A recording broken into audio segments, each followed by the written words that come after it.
Hello, Mrs. Stephens. Dr. Grunwald, I am glad you were able to meet with me about Cicero's behavior in class. He has been disturbing his fellow students during lessons and group activities. Well, you might as well start from the top.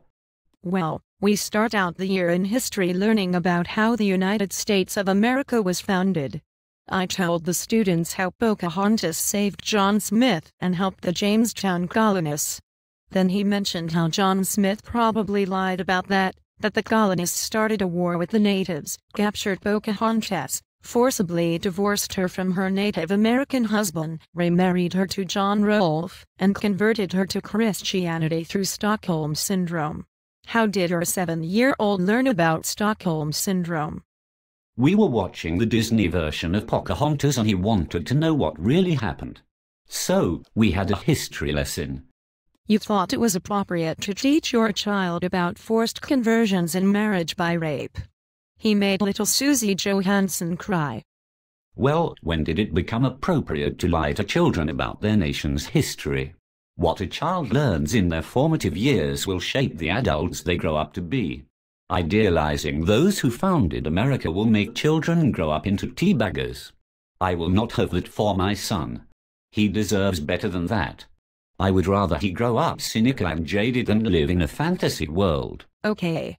Well, I suppose I should skip over the real Thanksgiving then. You said something about the Pilgrims? Yes. I told the class that they came from England seeking religious freedom and he just started laughing. When asked to explain himself, he told me in a voice loud enough for everyone to hear that religious freedom for them meant the freedom to oppress others, and that they outlawed other religious sects from the colonies, like to ban holiday celebrations by law, and even an accusation of witchcraft was enough to kill you, because the only way you could be found innocent once accused was to die during the trial. Ah yes. Religious freedom, indeed. Why? Why would you destroy his childhood like this? Being innocent does not mean you are kept ignorant. I don't go into the lurid details of how people were slowly crushed by rocks until they confessed to fucking Satan and were then burned alive while their neighbors confiscated their property. No, I keep things general. Still, it is important to know how religion poisons public discourse and is used to oppress. Our family is secular. Well, that is enough for history class. Indeed.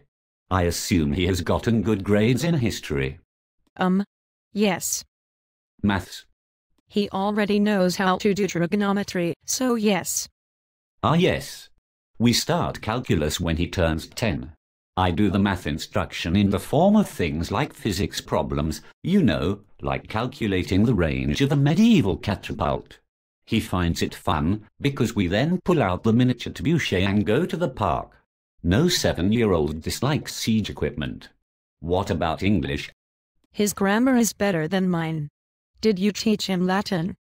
I named him Cicero. What do you think? He also speaks German. He has taken a liking to Goethe. Does he have friends at all? Of course. He plays with the neighbors until sundown, then we have a family dinner, followed by supplemental instruction. It is not too rigid. He chooses the subject, and just like math, I usually do things in the form of fun activities, like reading Caesar's History of the Gallic Wars together. I did want to bring up the holiday seasons though. Oh? Yes. Specifically Christmas and Easter. I know your family is secular, but do you celebrate those holidays? Sort of.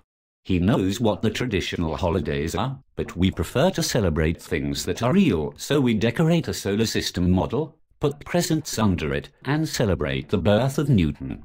As for Easter, well, it started off as a fertility festival, and the frogs are breeding. We make a fun little outing out of it. Why do you ask?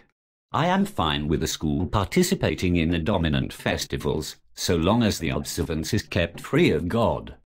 Oh, well, Cicero was just joking with little Jennifer Wallace about how creepy Santa is.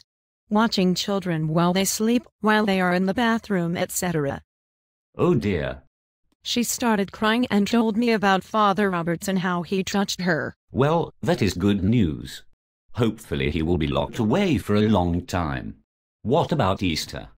He told the class about the Feast of Beltane and how the Catholic Church basically stole the holiday.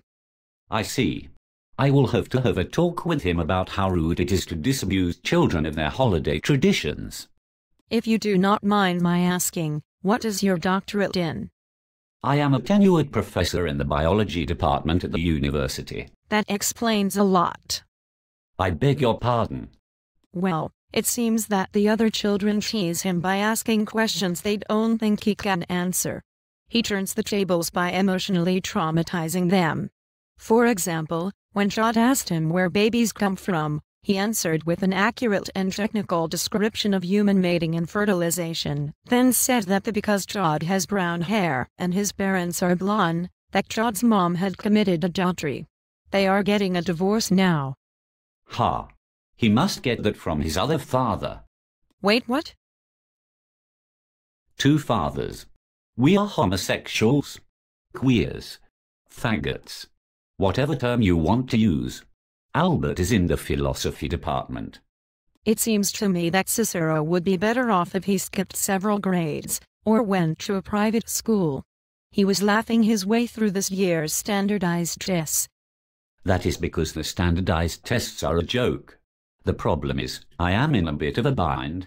Yes, he knows things that most children do not learn until high school or university. However, he is still 7. If he goes to high school, he will be emotionally stunted by not socializing with children his own age. I could send him to a private school, but the quality of instruction will still not be advanced enough. It is expensive, and he will be sneered at for being only upper middle class, or not religious. I solve the problem by sending him to public school, while doing more advanced academic instruction at home. Albert agrees with this mode of thought. I suppose we could put him in the gifted talented program. That starts in the 4th grade. That may be a wise idea.